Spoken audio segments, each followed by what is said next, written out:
Yo, crypto nation and mining family. Crypto nation and mining family. What's going on? Of course, like always, it's not financial advice. Yo, crypto nation and mining family. What's going on out there, guys? So, it's been like about a week. It's been like, it's been 5 days since I started the F1 Mini on Algo 10. This awesome person, well, F1 miner. You know, as they say, couples that mine together, stay together. Yo! Patent pending. But, so, I've gotten this thing to be mining on the new Algo 10 for the last 5 days, and for 50 watts, I guess it's doing pretty good, considering that we only have one of these. So on the Algo 10, this bad boy, it kind of varies. It almost looks like one of my 1070s trying to mine along all by itself. So it kind of wraps between like 20 mega hash on the low end. I've seen it spike at like 45 mega hash, but typically it lives life for like right around the 35 mega hash to like 30 mega hash is like right that like little window that it likes to sit in. So I mean, it looks like one of my GPUs sitting there mining away. You really couldn't tell the difference if you were looking at this. And in the course of 5 days, it has mined just under 1 coin. Damn. And if you're wondering what Algo 10 is, I can't tell you. If you're wanting to really know, you would have to order one of the F1 minis or the F1s themselves if you're able to find them. But that would be the only way to know the behind the scenes of what the algorithm really is. So if you are wanting to get your hands on one, these are from Black Miner. Now I don't get any kickback for talking about this. It's just equipment that I have. I should say my wife owns, but I get to play with it, so it's awesome. Very interesting bit of hardware, that is for sure. Setup on there is real similar to my ASICs. Now the only difference between my ASICs and the F1 Mini is that the F1 Mini allows you to not only play with the fan settings, which I mean it's a no biggie. If it's running a little hot, I should be able to turn up the fans, no whatever. But I can change the frequency of the chip, so I can play with the timing. So it makes it more efficient, less efficient. So it's being able to play with that aspect ratio. It's wild. So I mean, if you don't have one, so I'm not sure exactly what it does, because it's playing with it on an FPGA, which is a field programmable gate array. Now, how the frequency is going to be is how quickly something is going. I don't know what part of the coding that is speeding up or slowing down on frequency to bring either the core timing and the memory for the LUTs in relationship to each other. But I do know that everything in the the FPGA is all done off of specific timings, and input A, input B, all this other good stuff, because it's just basically a switching array. That's why you're able to reprogram them, is that you're able to just kind of dial in each little cell itself. But that's a whole nother topic itself. I know a little bit about it, not a whole lot. There are people out there that understand FPGAs far better than I will ever. And for those guys, I will give it up to them for what I have learned on the FPGAs. They are some very interesting piece of technological hardware. So me and my buddy Crypto McKell, we have done some learning with this with another friend of ours, and yeah, a whole new. It's some of the reasons why it got me interested in at least having an FPGA myself, but that's a whole nother topic. So that's a little update on what that is. So on the FPGA, so it looks like on Algo 10, give or take, it looks like every 2 weeks it should generate a full coin.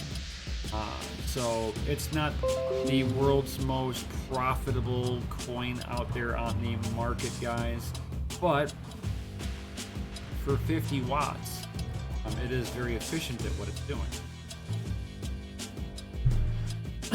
And if you guys are more into the GPUs like I am, you'll be sad to see that if you are a big Radeon VII fan, it is sayonara. No more.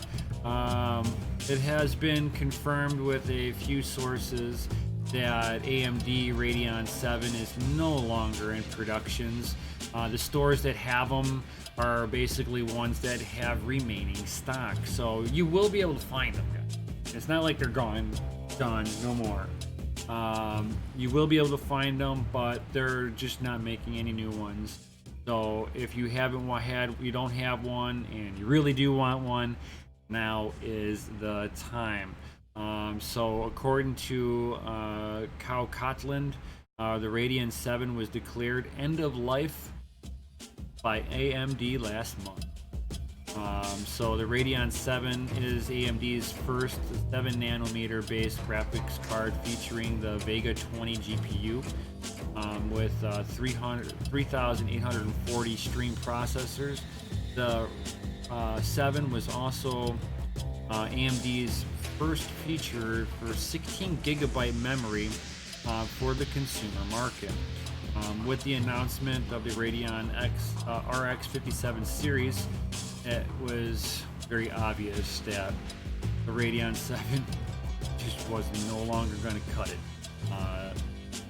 The horrible power usage and the cost effectiveness over as a Navi based model, no more. And it really wasn't all that anyway. So I mean, it had a base clock of 1450. Your RX 590 had a base clock of 1469. So that's that. The boost clock on that was 1750 megahertz. And again, it's just nominally better over the RX 590 in a boost setting, at 1545 megahertz on the RX 590. But you come into the RX 5700, and the boost clock now is 1725. So you're talking about a very small difference now on the Radeon 7's boost clock, and now we're talking GDDR6 memory versus the expensive HBM2 memory that the Radeon 7 had. So the price point, of course, becomes more appealing on the RX 5700 guy. So the 5700 definitely, it looks interesting. And especially when you get into the XT variants, where the boost clock is way up there now. The problem is that a lot of these boost clocks, you gotta be hammering the card to get them up that high. Now mining would perfectly do that, guys, but like any new piece of hardware, there are only a few miners that looks like they're able to utilize the card, and unfortunately they're using them in kind of like a basic mode almost. So I had the same issue actually with this card right here, guys. So that's the Asus ROG Strix 1660 Ti. Whenever I first got it, the only thing that I was able to do to it was basically pull the power limit up and down. I couldn't control the fans on it. I couldn't control the core clock. I couldn't control the memory clock. Nothing. It was just in a very base mode of it was doing what it was doing. And when it came down to the power limit, I was only able to play with the power limit in a very, very finite way. It didn't, like, I couldn't, like, throw the kitchen sink at it, and it would only let me pull it down so far. Now, I can pull the power down on it until it crashes or until it smokes itself. And I'm able to control the fans now, all that good stuff. And that wasn't until about a month after the card came out, guys. So don't be alarmed that if you're looking at these cards and everybody's like, hey, look, I can't mine with them. Of course, that's just right now.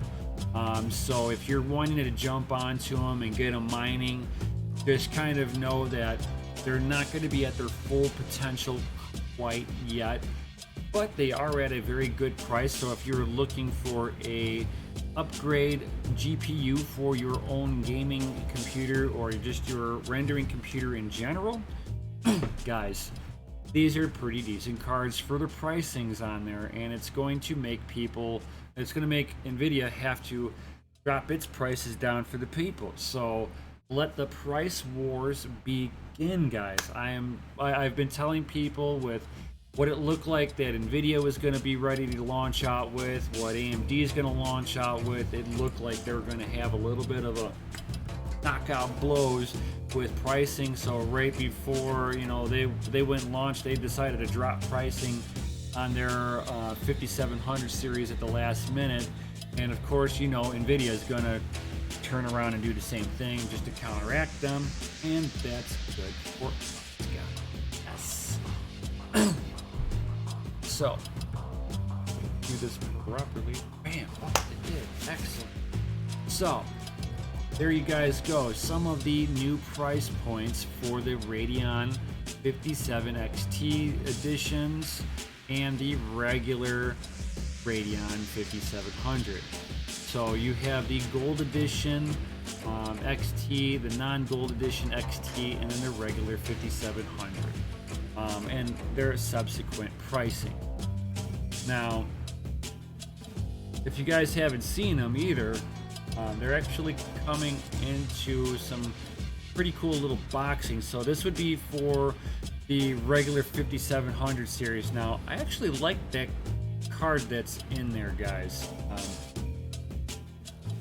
That thing is actually, I don't know, I guess I'm a sucker for some curves, some nice sleek lines on there, but that card actually looks pretty slick in that box, versus like this one, which is all squared off and ugh.